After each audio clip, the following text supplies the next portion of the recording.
5:18 p.m. Roll call. Alderperson Evans. Hertz.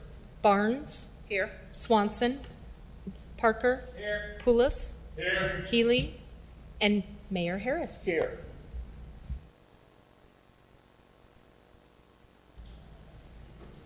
Presentations. We'll start with the conservation easement options for the Rock Island wetlands. Come on up.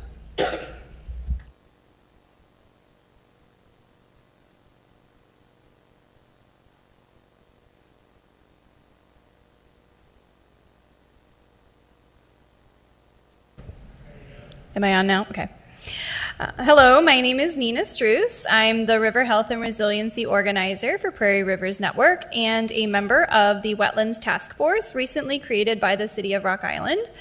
I want to take a moment to thank the Council for their time and consideration today for exploring the conservation easement options for the Rock Island wetlands, also known as the Mylan Bottoms.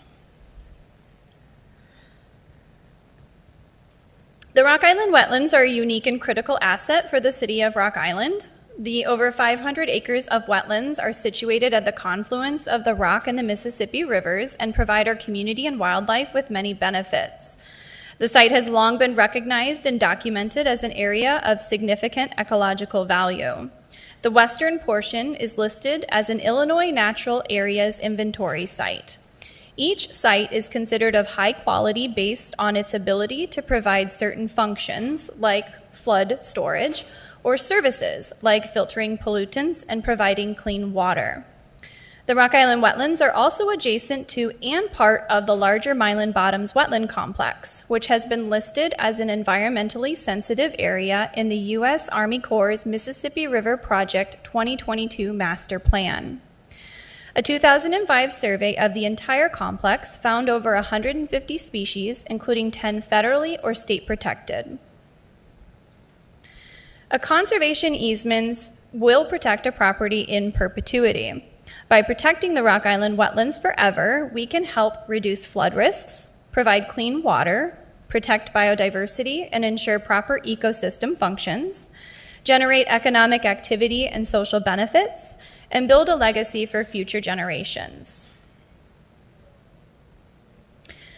Wetlands are a critical natural infrastructure that can absorb floods, saving lives and money. In a few examples shown here, in Texas, a former golf course in Houston is now a park that stores 500 million gallons of water, protects 3,000 homes, and saves $300 million per storm.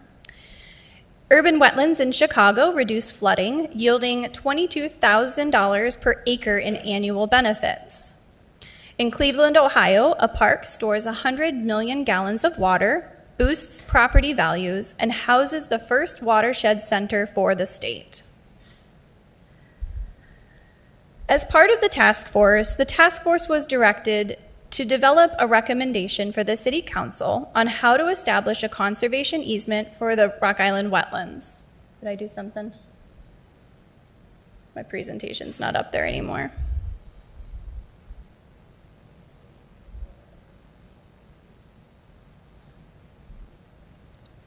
Oh, it's back there. That's okay. I just want to make sure it was me. Okay. Today, we are excited to present two options and our task force's recommendation for your consideration. While our primary focus today will be on the conservation easement process, we will also provide our preliminary recommendations for developing a wetland management plan. Our first option is to work with a land trust to establish a conservation easement. The task force has met with the Natural Land Institute. They are one of the oldest land trusts in the area and service a 12-county region in northwest Illinois. In this process, the City of Rock Island would enter into an agreement with NLI for a conservation easement. NLI would conduct a baseline assessment of the property using a strict checklist. 2 appraisals on the property are needed prior to moving forward. NLI would hire a consultant and legal team for review and development of the conservation easement agreement. The City of Rock Island would be required to make a one-time stewardship donation to NLI to cover the costs of the annual inspection, as well as any legal fees if NLI ever needed to defend the easement in court. Once the easement is secured, NLI will inspect the property annually in perpetuity to ensure compliance, but the landowner will maintain responsibility for the care and maintenance of the site.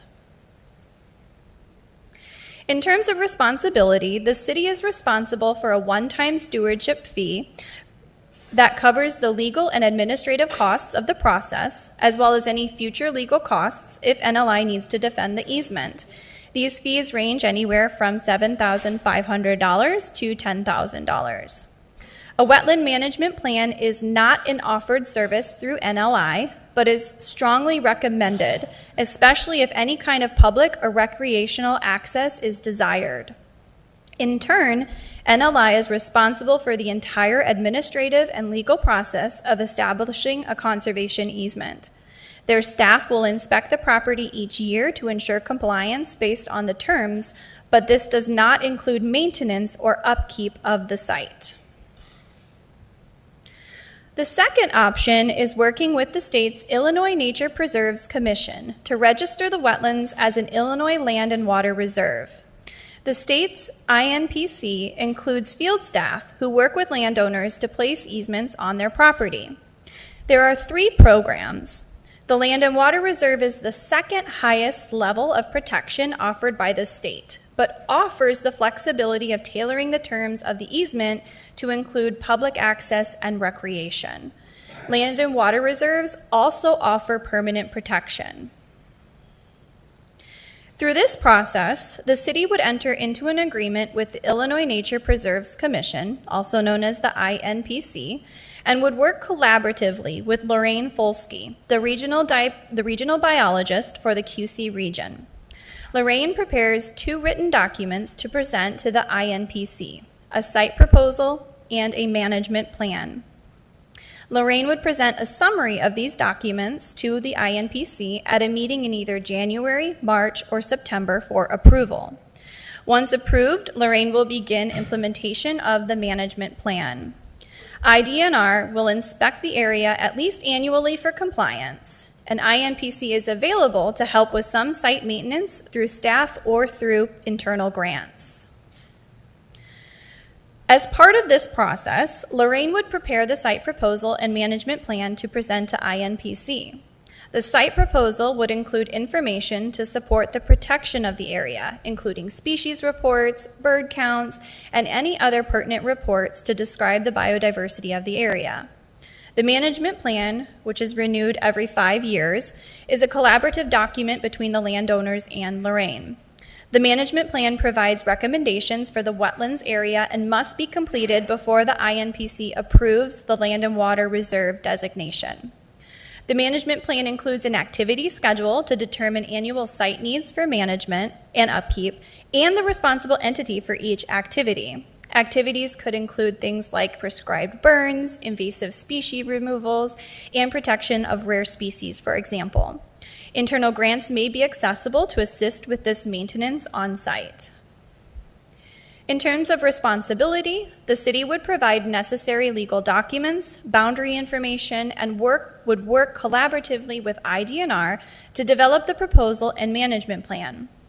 Preparation of the proposal and the management plan, as well as presentation to the Illinois Nature Preserves Commission, would be the responsibility of IDNR.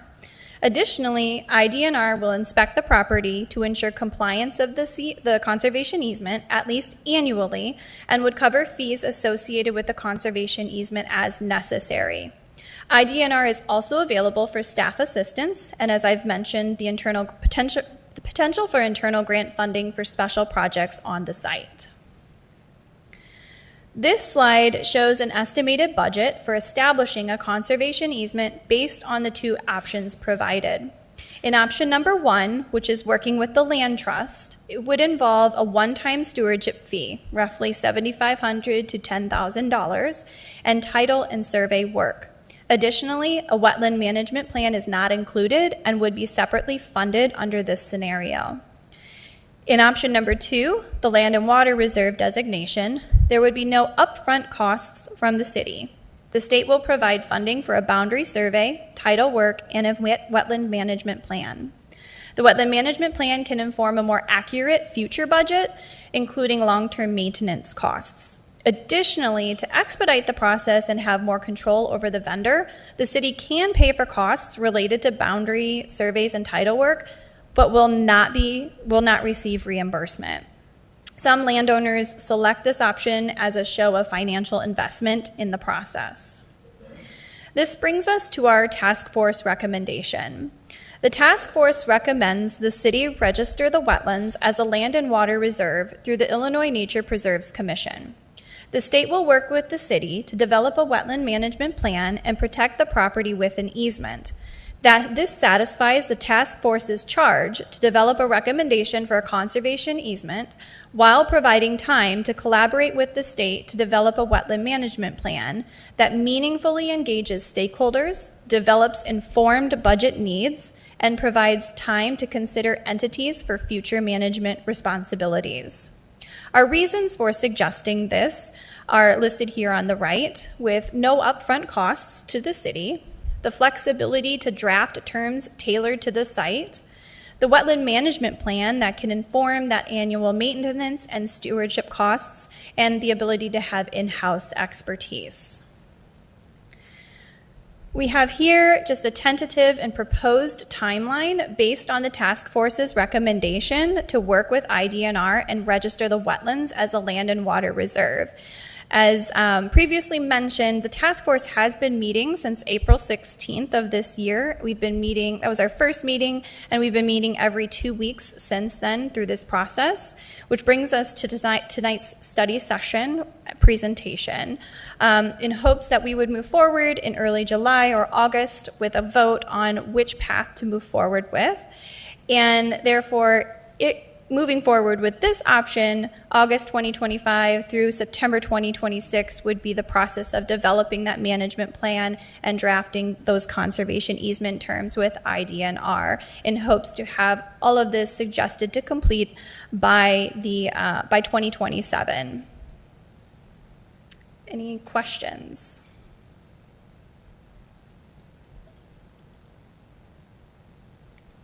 I've got a few questions.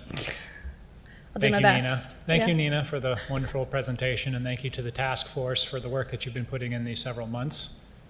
This is a very good, thorough investigation of the options and presentation thereof, and I appreciate the work that's been put into it already. A couple of questions with the recommendation to go with the Illinois DNR.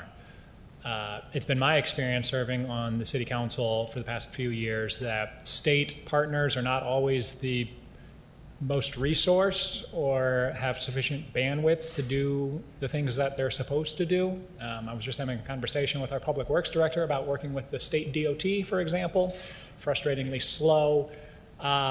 It's good that there's this Lorraine person with the DNR for our region, but is the task force confident that the DNR is sufficiently resourced by the state to timely do these things that we're expecting them to do?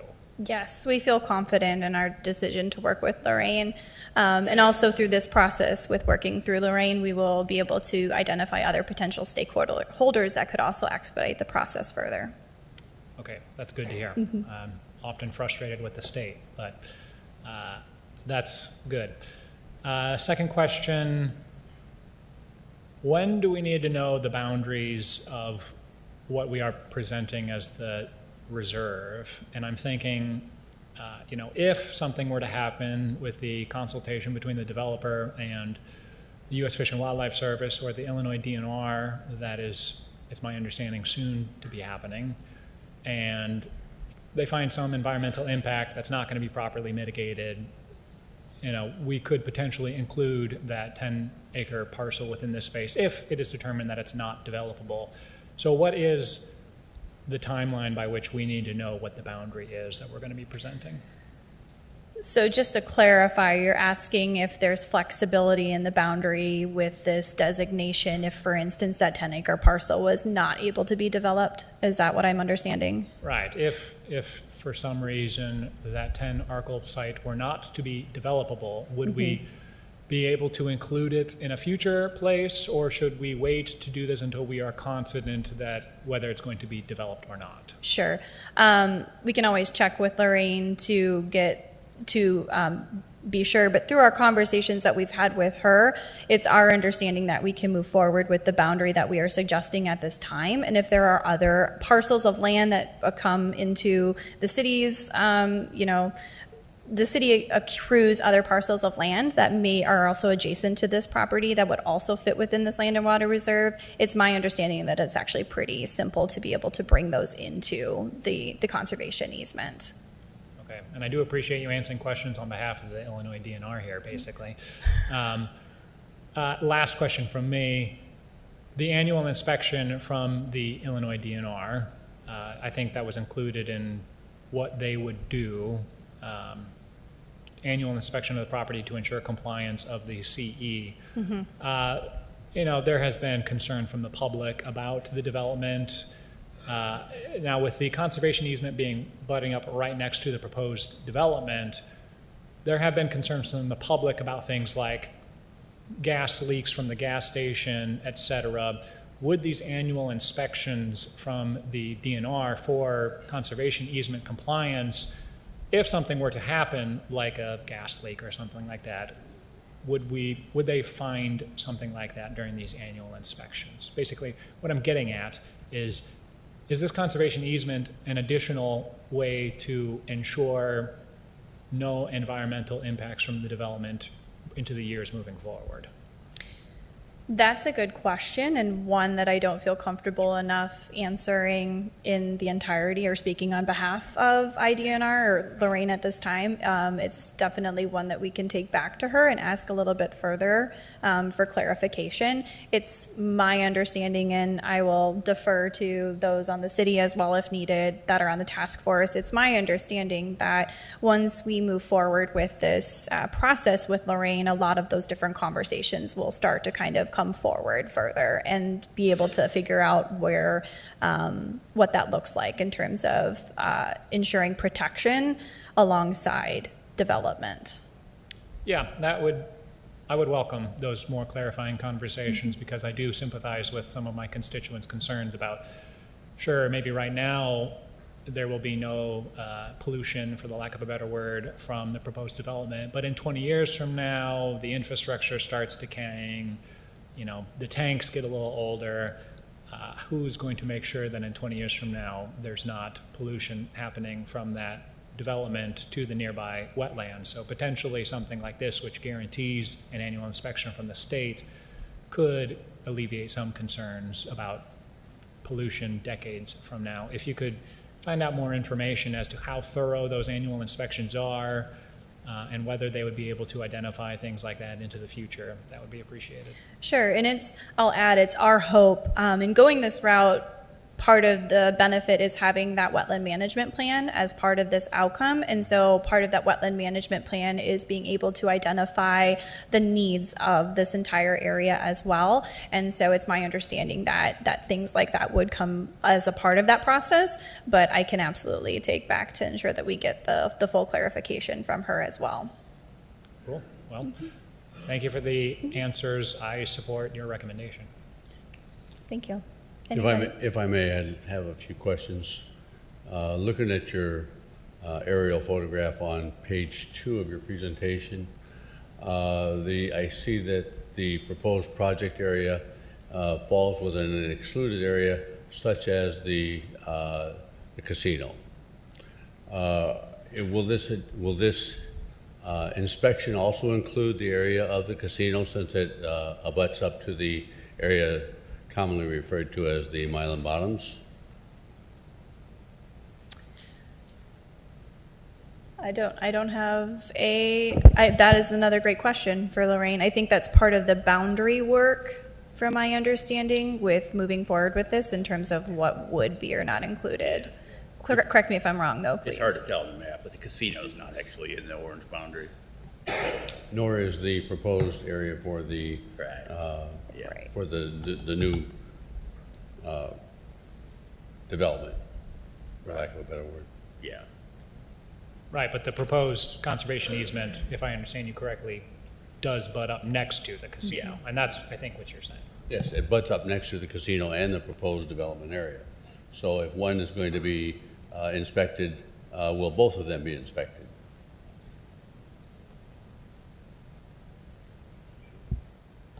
Good to get clarity from the Illinois DNR. Absolutely, yep.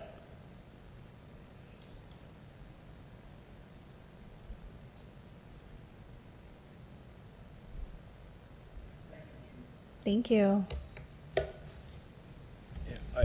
Just to clarify, you probably had to have more discussions about whether or not the land on the east of 92 is included or not. Originally, it wasn't part of that, but that is property we own that could be included, but that's a decision I think that's yet made. And again, I just wanted to have it clarified that since they're both have the same standing, that they both be treated equally.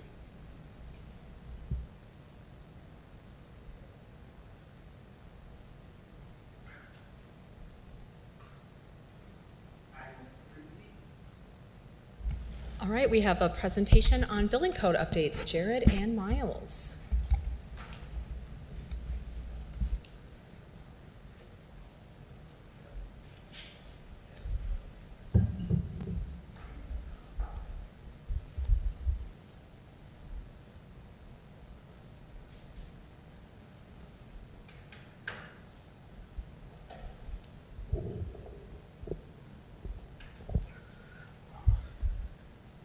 Jeopardy music plays.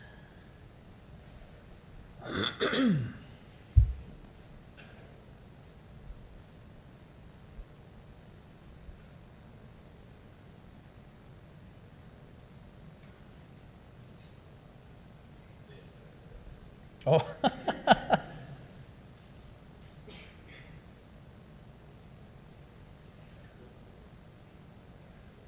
There we are. Sweet. Well, good evening, everybody.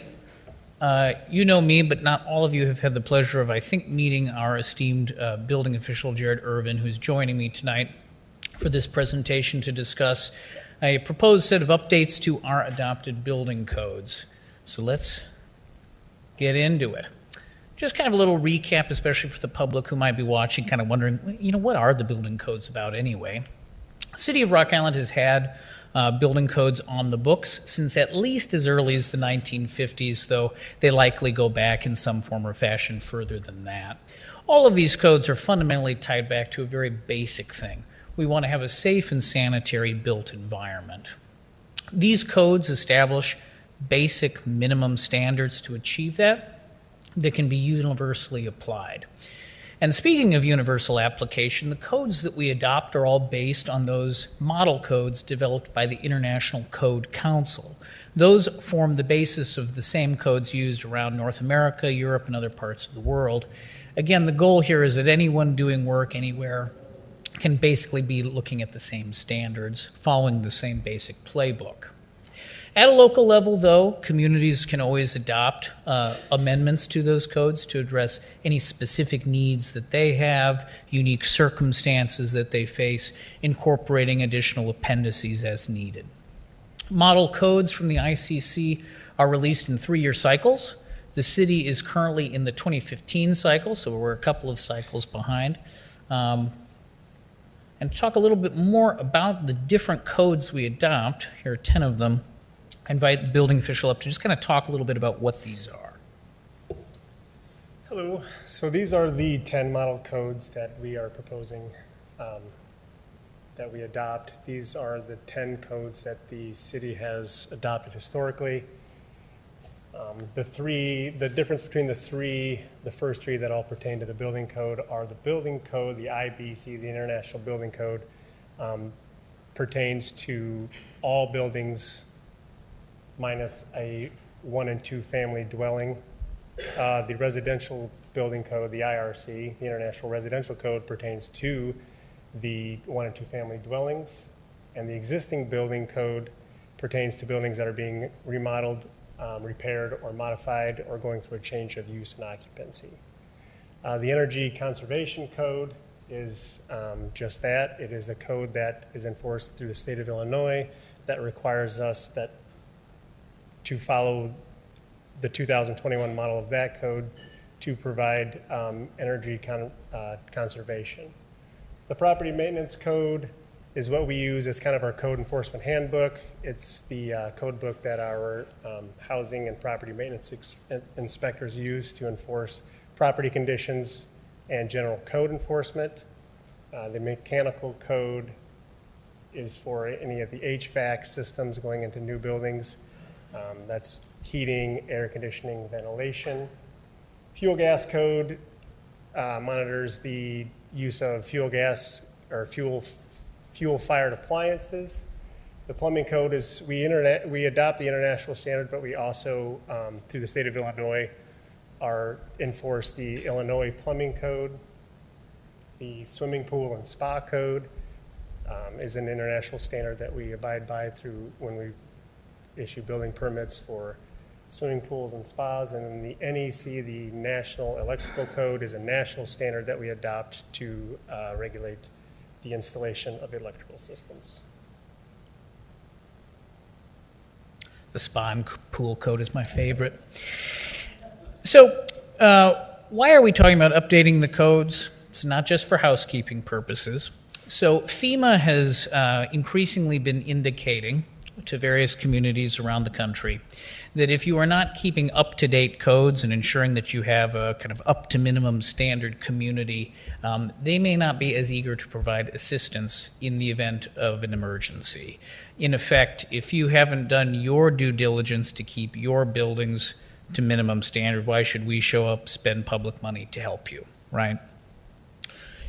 Kind of in response to this, the Illinois legislature passed an act effective this year requiring that all of the municipalities across the state, as well as all the county governments across the state, which have adopted building codes, adopt more recent versions. Basically, that you're within 3 of the most recent code cycles, okay? And if you don't do that, well, there might be consequences. Additionally, just as a, again, basic thing, building materials and building methods change with time. How something was built 50 years ago isn't how it's going to be built today or 50 years from now. It's interesting sometimes to review the old code books from many decades past and see what they're talking about. It's only up to the imagination what kind of new materials might be invented that they'll be talking about in the future. Talking a little bit about what code cycle we are proposing. All of our neighboring communities have moved forward with adoption of the 21 code cycle. For consistency and to make sure that we're on par with all of our neighbors, we are recommending the same. In case you're curious, the 2025 cycle, the 2018 cycle, and the 2021 cycle are all very, very similar with pretty minor updates throughout. In addition to some of the previously adopted local code amendments that we've had on the books for many, many cycles, we are proposing 2 specific changes that we did want to highlight for the council. One is to add a requirement that structures be considered unfit for human occupancy if they do not have an active water service. Believe it or not, this has come up many times as an issue where properties do not have, sometimes for many years at a time, active water service, but people continue to habitate them. This usually is a situation in which there are other issues at play. It is unusual for a community like ours not to have this kind of local amendment. We'd like to get that sorted out. Additionally, and perhaps interestingly, we are proposing to adopt the International Code Council appendices for the construction of tiny houses, as well as 3D printed houses. Haven't gotten a proposal for a 3D printed house yet, but we want people to know that if you're interested in doing that, we have code language on the books for it. I'm going to pass it back to Jared, who can talk to you a little bit about also some updating to the contractor registration language. So while we're in this chapter, we'd like to update this section of the ordinance. Our contractor registration language currently is pretty dated, hasn't been updated in a long time.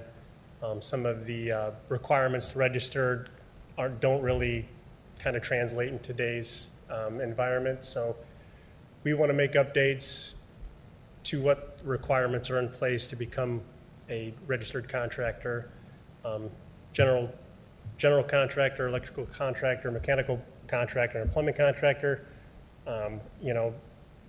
update those requirements as to what it takes to become registered in each of those sectors to kind of line up more closely with what our neighboring communities are doing. We'd like to add some owner-occupant exemptions from, would there be an owner-occupant exemption from registering to perform work on a house that the occupant owns and occupies, and also provide an owner exemption to a building owner who does not occupy to make non-structural or cosmetic work without registering as determined by the building official. We also propose consolidating some language from the different parts of the municipal code into a single chapter, building regulations. And I'll go ahead and hand it back over to Miles to explain what he's doing there. Yeah, so as many of you who've been on council longer know, I like cleaning up the code anytime we have the chance. Curiously, the different parts of code enforcement that fall on the shoulders of the building official are located throughout the municipal code. And what we'd like to do is try to bring them all into a single space so that it's pretty obvious where to go looking if you want to see the applicable codes. Chapter 7, Health, contains also some interesting outdated language we recently got out of horse carriage regulation, I believe. It may also be time to deal with carrier pigeon regulations. I don't know if any of you are harboring pigeons or know someone who is, but we have an extensive chapter on it, and I hope you've all been following that code to the letter. There are some other things in there about just general animal control, and we would propose just moving those into the chapter for police. To kind of give you an outline of what the new chapter 4 would look like, would have these 10 articles, pretty straightforward, just making it easier to read through it, get a better feel for what the building official and his team oversee. You'll see some familiar things in here. The recently updated rental properties ordinance would be included in this, as well as the foreclosed vacant and abandoned property registry, language on nuisance properties, dangerous properties, and of course the local health code. Which brings us to this question, the question I know for some of you. This is a quote from the Strategic Housing Development Plan that the council adopted just this April. And as you can see, it does raise this question. The international codes, since about 2008, 2009, have by default included a requirement that all single and two-family dwellings be sprinkled. Some communities in certain parts of the country keep that in. Many others choose to amend it out of the code. When the city looked at doing its last code update back in 2015, it chose to leave that requirement in. The Housing Development Plan recommends that at this point, when we're updating all the other codes, we revisit this and kind of pose the question as a policy matter back to the council. Now, staff have reviewed what the reasonable options are here, what the different alternatives the council can consider are. And these are the 4 of them. Of course, one option is to just keep the requirement the same. Another is to keep the requirement the same, but develop some sort of financial assistance program to help pay for that cost. Another is to adopt the approach that Rock Island County has adopted, and I'll say more about that on the next slide. And then, of course, number 4 is to just eliminate the requirement and go back to what we had before the 2015 adoption. So all of the neighboring communities, with this one exception, being Rock Island County, chose to amend this requirement out. Rock Island County chose to do something a little bit different. In Rock Island County, you can sprinkle your house, but you can also choose to do something a little bit different in the method of construction. This is a quote from the language that they adopted, and I'd like the building official just to explain a little bit in plain English what this language actually would mean in practice. So they provide an exemption to, they left it in the code book. The requirement is still there, but there's an exemption that if you were to use a sawn lumber instead of like an I-joist, so to speak, or any engineered type material, and sheetrock the bottom side of that floor system,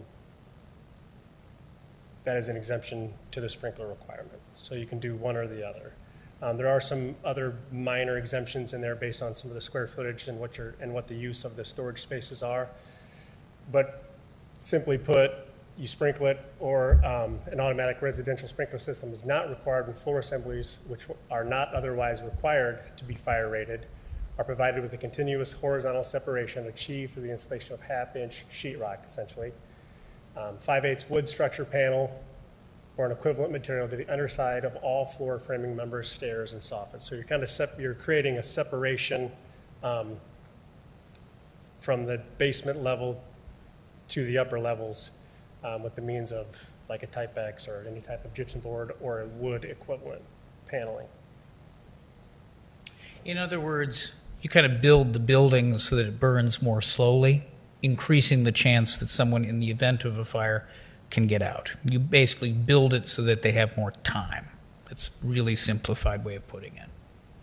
To kind of wrap this conversation up, adoption of the 2021 building code cycle will bring the city into compliance with state law. We will need to notify the state, by the way, once we do that, to let them know that we're in good standing. We're seeking feedback from the council on this sprinkler question, so we're hoping that you will all take some time to think about those 4 alternatives and let us know what your preferences are in the weeks to come. And if what we've presented to you, and we'll be getting a draft ordinance of this Chapter 4 out to you shortly, is agreeable, the timeline kind of looks like this. We'd like to take that final draft to the Inspections Commission at their July 16th meeting, so pretty short order. And then assuming they don't have any major concerns with it, they'll make a recommendation to you all for you to consider at your July 28th meeting. And with that, we are opening the floor to questions. Miles, first of all, if I may, thank you for your presentation, and thank you for the meeting that we had earlier this month with regard to some of the rental properties. One thing I would like to ask, on slide 5, you referred to the human occupancy as being a means of shutting the house down for electrical reasons, or for water reasons. Would you also consider that for electrical reasons? I mean, I've been into several houses, unfortunately, in other occasions, where the electrical service there was totally unsatisfactory and a danger to human life in that property. Would that also be included in this? Yeah, the building official will correct me if I misspeak, but basically this is the one thing that we don't have. So if the wiring is bad, if the plumbing is bad, if the structure is unsound, the code already addresses those things as grounds for deeming a building as unfit for human occupancy. This is the one missing thing, so yes. Thank you very much for this addition. Yes. So, speaking on the water bill not being paid, what's the time frame from when we would deem it unfit after the water has been shut off? It would be at the time that the water was shut off. So when the water shut off, it's instantly deemed unfit? If there's no active water service, that is what this language would mean. Okay, okay. It would not be a surprise to a property owner in that situation, however. And once it's deemed unfit, what will be the procedure to deem it fit again? Just pay the bill, or? If that was the only issue, Yes. then yes. Yeah, okay. Now, I do want to highlight, and I would invite our esteemed colleague, the finance director, to chip in if she feels I, again, do not speak well on this. We make every effort as a city to ensure that people have ample notice of any delinquency on their water bills, and to set up payment plans with them should they be struggling to make those payments. So that's, of course, a scenario in which every effort would be made to assist that homeowner as they navigated that. Okay. Miles, can you speak on the Illinois stretch code, please? I would invite perhaps the building official to speak on that. So I'm not super familiar with the stretch code. I have done a little bit of research. The state of Illinois enforces the ICC model code standard for energy conservation. The stretch code is goes above and beyond what we would consider the international standard. They're trying to achieve a certain percentage of energy conservation over a certain amount of time. And to achieve that compliance through the stretch code, you've got to meet certain requirements in stages or by certain dates to achieve an overachieving amount of energy conservation. We looked into it briefly when this subject came up. It's a pretty lofty standard based on some of the research that I've done to achieve the stretch code. It's something. One.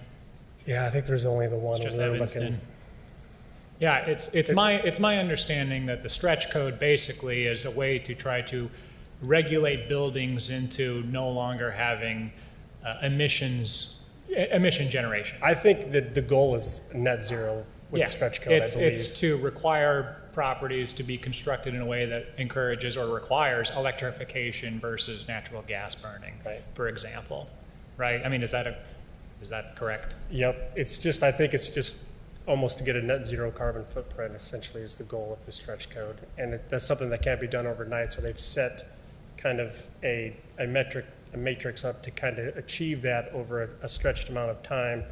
But it's something we can look into further if it's something you're interested in. Yeah, I mean, just like I'll answer, one of 8 of us up here with respect to the sprinklers. I support keeping it as it is, no amendment to remove the sprinkler requirement, or potentially identifying a way to incentivize it. But in the same way that the city of Rock Island has been a regional leader on keeping houses from burning to the ground and keeping people and firefighters safe, I think that Rock Island has an opportunity here to be a regional leader on energy. We obviously have a lot of constituents that are very concerned about the natural environment in our community, and here's a way that Rock Island can say we regulate buildings to be net zero. Our neighboring communities have all sorts of polluting buildings, and Rock Island requires electrification.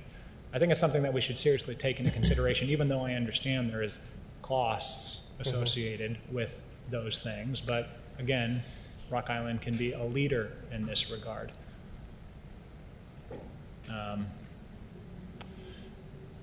Other questions, and I guess that would be something for my colleagues on City Council to consider.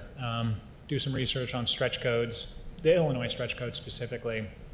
I think it's something that we could consider. It doesn't mandate things. It's my understanding that basically it requires you to have both. If you're going to have like a natural gas connection, you also have to build the building so that it could also facilitate electrical connections, right? So right now, you might build a house that just has plumbing to do a gas stove running to it. Well, the stretch code would require you to say, okay, if you're going to put in the plumbing for a gas stove, you also have to build it so that there's an outlet for an electric oven there as well, right? So it doesn't necessarily require an electrical stove. It just says that you have to build the building to at least allow people to have the option of having an electric stove. That's kind of my understanding of broadly what the stretch code is requiring. But I think it's something, while we're considering building code improvements, to take seriously. But that's all I'll say on the stretch code for now. If there's any interest in knowing more about it, we'd be happy to talk to council members about the stretch codes. Again, there's only one community in the state that has adopted them, so the real impact, I think, is a little hard to measure. So. And Evanston is not Rock Island, I recognize that. Yes, Yeah. in a word. Regarding the licensing of contractors, will a landlord not using licensed contractors have his business license to operate a rental property be called into question for that behavior? You were talking about revoking or suspending contractor's license for doing non-permitted work. But if a landlord is doing non-permitted work or using contractors that are not registered with the city, will that affect their business license to have rental property? A very astute question. The way that this language is proposed as updated would help us reference all of the different parts of the new proposed Chapter 4 to one another. So it's written in such a fashion where you can do holistic evaluations of permit holders or licensed contractees so that you can make kind of collective assessment of whether or not they should continue to be in good standing. So short answer is yes. If there's a desire for more specific targeted language about that, as I believe you had some concerns about in the rental ordinance, we can of course talk about adding language to that effect. Yeah, I mean, I would encourage you to take that into consideration. The goal is to be able to web all of these things together better so that they're all following kind of matching processes that correspond to one another. That way, the building official and the rest of his team are able to kind of network all of these things more effectively and achieve more kind of holistic, sustainable results. Yeah, it occurs to me that you're going to get more compliance from landlords to hiring registered contractors if their license to have a rental property is jeopardized by hiring non-registered contractors. That thought also crossed staff's mind. Well, I would encourage you to include that in these changes. Certainly. Last question. You're talking about changing animal control code, cleaning things up, as you said. Would this be where the city, if it so desired, to include a maximum dog ownership clause, would take place? At this point, all we are proposing is to move the existing language, not to amend it. But of course, that particular policy decision is always the council's to make at any time. Sure. Thank you. Miles, I have a few questions for you. For the proposed new codes, are we currently staffed to enforce them? And will the new codes require any training for the staff, any new training? Yes and no, though as a caveat to the no, our staff are all licensed to do this work and have to complete annually certain continuing education. Okay. So that's kind of already built into our sort of staff training and ongoing operations. Okay. And we are staffed to enforce the new codes? Yes. Okay, all right. So on the owner occupants being exempt to work on their own home, why is that? That's already the case. We're calling it out to make sure that everyone knows we're not changing that particular dimension of the codes. In effect, if you are the owner occupant of a house and you want to conduct your own work in there, you still have to pull permits. It's still subject to inspection, still has to make code, but you're more than welcome to try your bathroom renovation yourself if you wish to do that. It's your property, you have a right to do that. We do sometimes have to counsel homeowners a little bit about whether or not undertaking a particular project in their home is sensible for them. Okay, But we don't stop anyone from doing work on their own home. okay. Yeah, still needs permits and inspections. Okay, so another question you were talking about in reference to the sprinkler question, about the floor assembly being somewhat different to accommodate for the sprinkler or not having the sprinkler. Would that design be different than what other developers typically do, especially in our neighboring cities? It would be a little bit different than what we see most developers do. Most of them are not kind of building with, again, picture your basement. I'm looking upwards. In an older home, it's actual saw timber. It's not a composite material held together by glue, right? So that's what the building official was describing.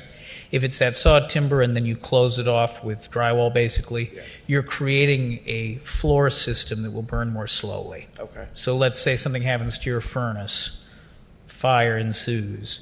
The goal of that kind of method of construction is to slow the spread of fire and make it so it's more likely that you and your family are able to get out. Okay. In more typical building, and again, intersect if I misspeak, in more typical modern construction, what you're looking at are beams that are not solid hewed lumber, Okay. but what they are instead is like a glued together composite, that kind of I-beam system, right? Yeah. And it's left open. Fire will move through that much more quickly. So the idea here with what they did in Rock Island County is they basically said you can build that way and put sprinklers in it, or you can build it the other way and not put sprinklers in it. Okay. So, And again, I want to emphasize, I'm simplifying things down because I know people watching this might be a little confused. Go into your own home and you can kind of look up and see what you've got there. So, excuse the word that I'm using. I know sprinklers are safe and we love them here in Rock Island.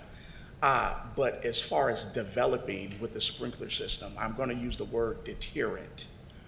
Would the new design, the floor design that you just explained, would that be another financial deterrent from a developer wanting to build in Rock Island? It could be, but again, every development is different. So exactly how the costs work out for any given developer would be different.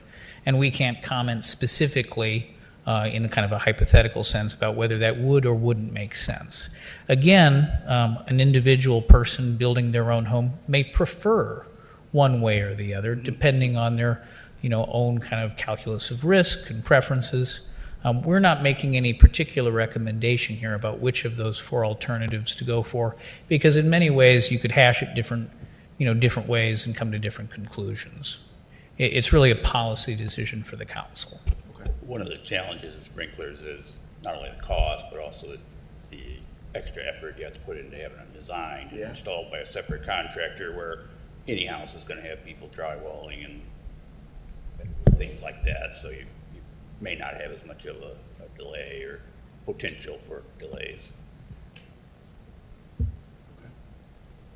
I said I was done, but on the sprinkler matter, 2 points that I would like to raise. One, I lived at the intersection of 9th Avenue and 22nd Street for a decade, and in that decade I saw 6 houses burned to the ground within a square block radius of my home, right? And one of those homes, somebody died in, and firefighters have been injured responding to these houses. So while I sympathize with Rock Island's desire for development, my neighbor would still be alive if his house had been sprinklered. And my block would not have empty parcels that we will probably never have another house on for the next 100 years. Maybe. We'll see if our infill housing development works. But, we would have houses generating property taxes for decades and decades had sprinkler systems been installed in these homes, right? So I think that we should very much take seriously what we're weighing. And of course, everything is a balance. But I take very serious, I saw it. In the decade that I lived there, I saw 6 houses burned to the ground, like 2 houses away from mine, right? So this was very close to me. And again, people died in these fires that could be alive today had we had sprinkler requirements 125 years ago when those houses were built. But nonetheless, we're in 2025 now, and we can make these choices. The second point with respect to development, the city of Davenport does not require sprinklers, and when it comes to infill development, which we all aspire for here in Rock Island, they offer to housing, home builders $100,000 cash, not cash, but as an incentive, that if you put a house on this empty lot where a house once was, you don't have to put sprinklers in it, and we'll give you $100K to do it. And they have yet to get a home builder to build a house in infill properties in Davenport, right? So unless we plan on not requiring sprinklers and forking out more than $100K to incentivize home builders to build homes infill in Rock Island, I don't think amending our code to make it less safe to be in Rock Island is going to get us the desired result that we want, which is infill housing. I think that we can get infill housing, but changing the sprinkler code is not the way that I would recommend doing it. Thank you very much for the soapbox. With all due respect Go ahead. to my colleague here, we're not saying we want to make it less safe. We're going to give you options. So you can use the option of the thicker layer between your basement or your attic or whatever, if I understand you correctly. What staff is saying is that is one of the options that the council could consider. Right, right. So that could be one path. This is again why we wanted to do this presentation and provide some opportunity for the council to dialogue amongst yourselves about what preference among those four you'd have. So you could, as you're saying, do the same as Rock Island County did, where we gave those options. Right, and while I sympathize with the situation that you just explained, and I was down there the night where the person didn't survive the fire, and the family certainly has my sympathy for that. Houses in that period did not, they're older houses, the same as mine, and I don't have a sprinkler in my house. However, if I was going to build a new one, then clearly I would take that into consideration. So, again, I don't think it's fair to say, we're not going to have infill houses because we have sprinklers or not have sprinklers. If we give them the opportunity to make a choice, then, that's their decision. I don't know that would or would not, be a determining factor. As long as you give them the decision to make an adult decision. So. Okay, I got a couple questions for you, Miles. First, just for anybody that may be interested, including maybe some of the new council members, could you kind of give an idea of what, maybe based on square footage, what to install a new sprinkler system would run added cost to the building of a home? So just what the cost of a typical fire suppression is? Yeah. Jared, do you want to comment on that? You're a little closer to those numbers than I am. Bob may be educated to speak on that as well. He's done some research into this as well. Bob, do you know off the top of your head what The latest an statistics FPA would cost? Yeah, probably $2 to $5 a square foot, and that's an average throughout the country. 2 to 5 per square foot. Okay, thank you for that information. I guess my next comment would be, I know I've had people reach out to me that are looking to build, I know in the Southwest Rock Island area, and they're basically waiting to see, what happens with this. And while I, again, sympathize with Alderman Parker, I personally think that decision should be left to the homeowner, and I feel like we're not really getting any new home building going on in Rock Island, and I just think that that's one added. I think requiring the system is deterring a lot of people from building here, so I'm personally for just getting rid of it.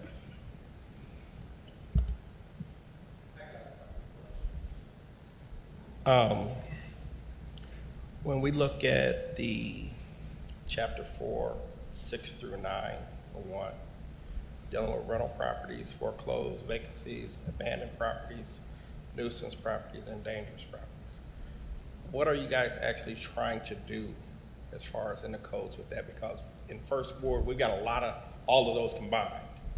And I'm trying to figure out how do we go as far as moving forward to address some of those issues. Because even when they're talking about fires, I got property sitting in the First Ward right now that's been sitting burned up that nobody's done nothing with. And we've got to do something to clean it up. But I also want to make sure that we're not creating any stipulations for anybody trying to come in and build some of these properties or fix some of these properties, that they're not deterred based on some of the new guidelines that we're putting in. So I'll answer in two parts. First is staff are not proposing any specific code language changes to those articles in the chapter. So those are just the codes as they currently exist. The rental ordinance, of course, a new version of that was just approved by council here very recently. So that's just the order that we would have them adopted into the new chapter 4. So that's number one. Number two, there's active enforcement across all of those code sections now. It is true that in the First Ward there are quite a lot of different enforcement cases. You've been very diligent in sending in many of those to us to make sure that we've got things underway. Alderman Evans, I think we should talk a little bit offline about some of the volume of issues in your ward and see if there's maybe a better way for us to communicate and make sure those are getting addressed. So there's no proposed changes to that code language. There is a lot of enforcement action already underway. Thank you. Miles, going back to the sprinkler system, is there data to determine the increased cost using the Rock Island County what the county It's- uses? It's a relatively new bit of code language they just adopted, so the short answer is no, I don't believe so. We can certainly follow up with them and see if they do have any data, though, to that effect.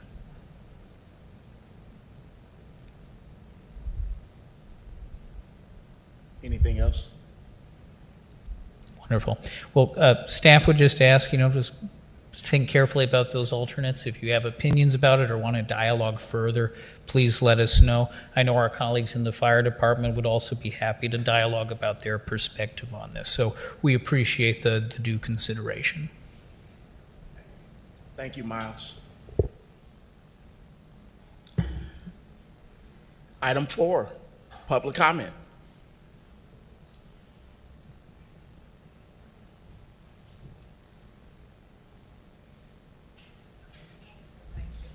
Can you clarify for me if you're going to speak in this public comment or if you want to wait until the 6:45 meeting? Okay.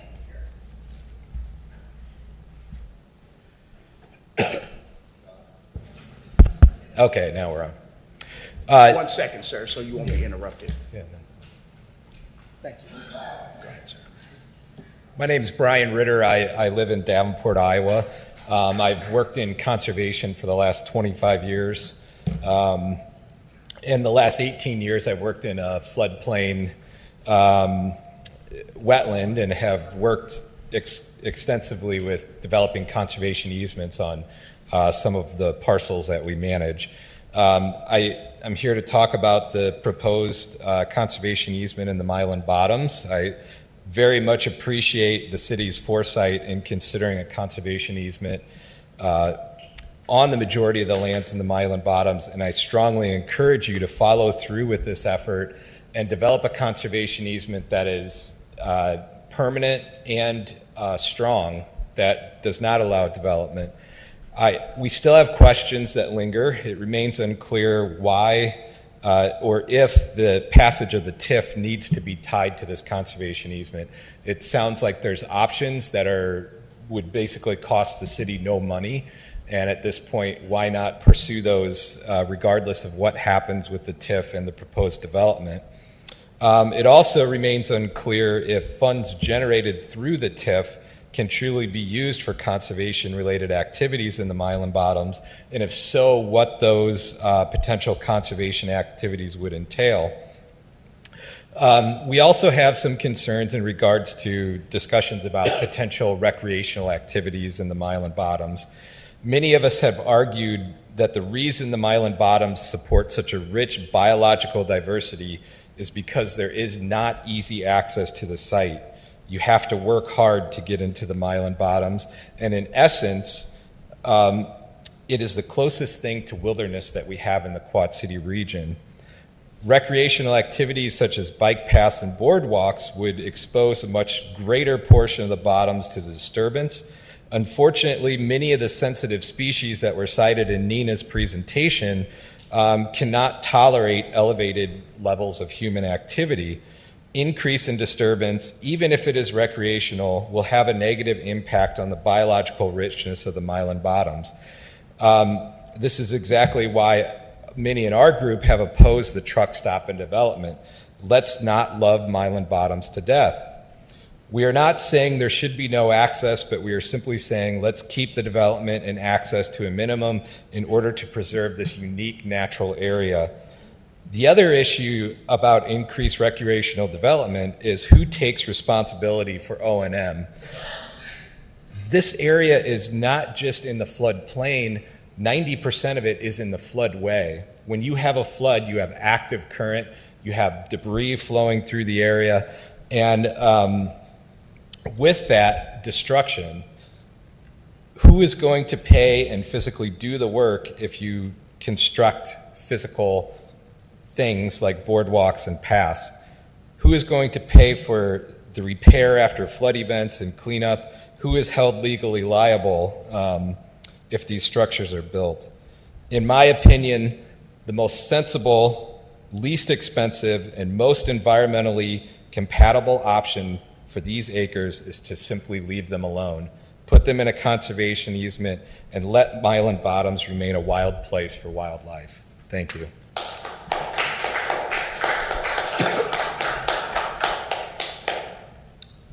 Mr. Kelly McKay, excuse me. this one or city council meeting? Yeah, I can wait for the city council. Okay. Tony, repeat that, sir? Singh, okay. Mr. Singh? I would like to speak now. Okay. Come on up, sir. Thank you, all. I was here last week. This was my second time ever being in a government entity and talking. So some of you were here last time. Many of you were not. And this is in reference to the Milam Bottom issue. My name is Tony Singh. I've been in this community for 37 years. Built a successful business, raised my family. I've been involved in philanthropy in this area and my family. And I've also been working on a conservation, ecological restoration of about 50 acres of my own. I live in LeClaire, but we are connected by a river, very much connected by a river. So what I would like to suggest and encourage the council to listen to the experts. I am not an expert. I have worked with wildlife, again, for 37 years in restoration. The people that I listen to in my business, and now for conservation, and for you folks to pay attention to the folks you have on the bench. And the people I would like to mention are Nina, of course, but Kelly McKay. This guy here is absolutely stellar. And he has been marginalized. He has not been able to speak. Let me ask any one of you here, all of you, how many of you been at Milam Bottom for at least one day, complete day? Raise your hand.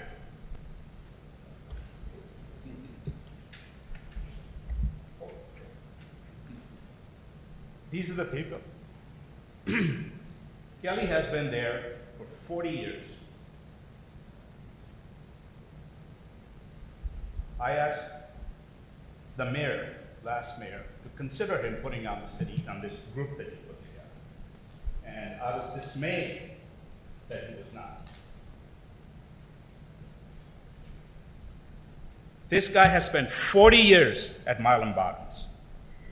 He has a bachelor's degree in science, master's degree in science. He knows more about Milam Bottoms and the issues of eagles, and you know all about that, the biggest roost in the lower 48. And he cannot even go on that property, that 10 acres now. He cannot go on that property because they have put some kind of a, what is that called? Trespass. This is not right. It's infuriating to me as a citizen who has tried to do the right, and I am not trending from the left or the right. I have run a business successfully for 37 years, one of the most successful practices in the business that I am in. So I'm not ideologically inclined, but being pragmatic and practical to do what is right. And Mr. Mayor, I would like you to please have the council, I don't know how this organization works, but please listen to the experts. Second issue, Brian Ritter. I have known him for over 15, 17 years, one of the most incredible human beings when it comes to our rivers in this community, our waters, Nahat Marsh. I would like you to listen to him too. And he mentioned connecting TIF to this easement, conservation easement. It's gymnastics. It is convoluted. It is ass backward, excuse my English. Conservation easement can be done without any cost to the city. And TIF is a separate issue. It is not a blighted area. That area, Mylan Bottoms, is not a blighted area. It's a gem. It's an ecological gem. So thank you for your time, Mr. Mayor and the council. Please listen to people like Mr. Ritter, like Mr. Tim Murphy. Audubon, I have known him for 20 plus years, and importantly, this man here, Mr. McKay, and building sidewalks and all this other stuff to make it into a carnival is absolutely defeats the purpose of having an ecologically wonderful place that we have in our community. Thank you. Thank you, sir.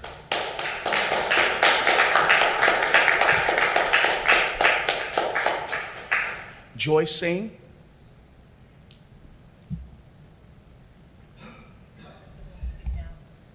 Just to clarify, you want to speak at this meeting and not the 6:45. Thank you. So thank you for allowing me to be here and speak again. I want to give a little background. I went to Augustana. My mother lived in Rock Island. We had our first home in Rock Island. We had our first children in Rock Island. My sister, my brother-in-law, my niece lived in Rock Island, and another niece with her 3 children lived in Rock Island.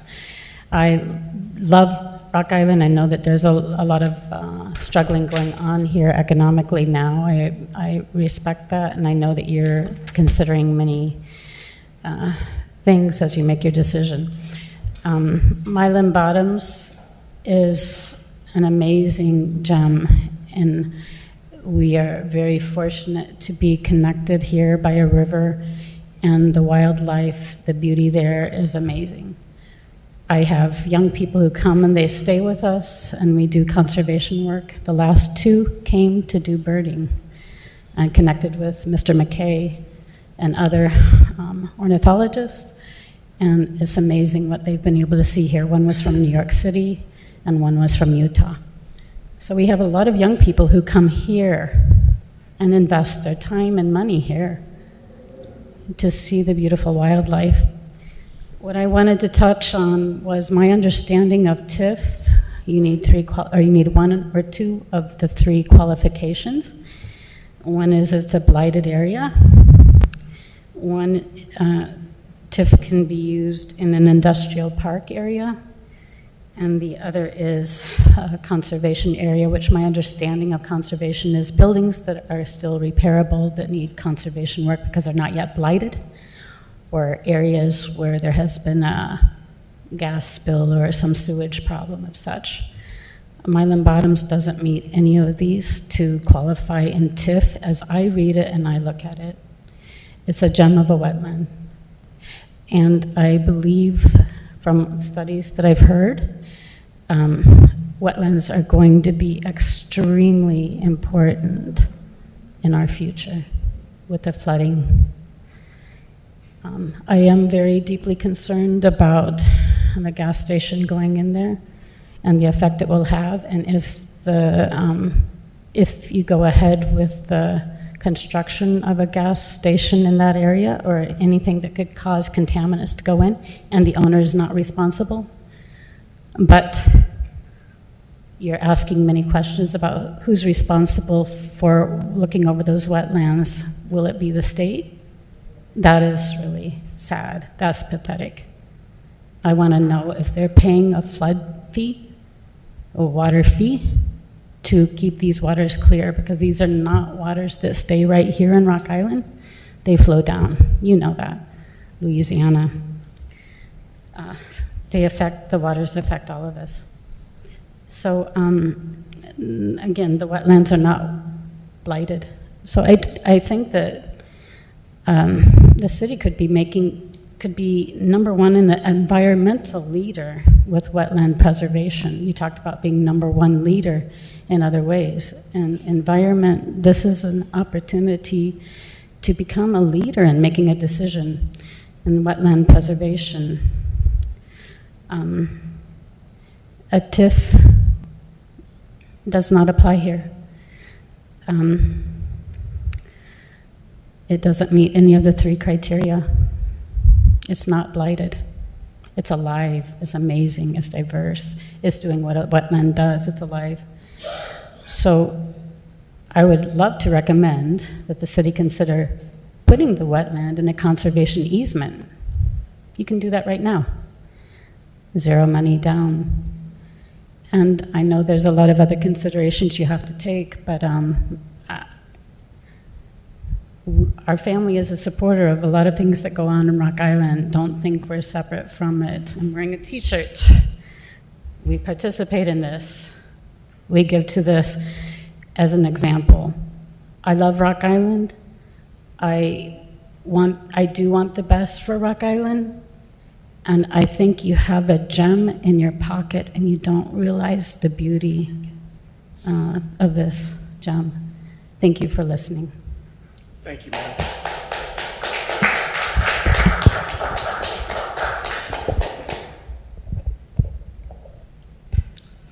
Okay. Motion to adjourn. Yes, sir. Motion to adjourn.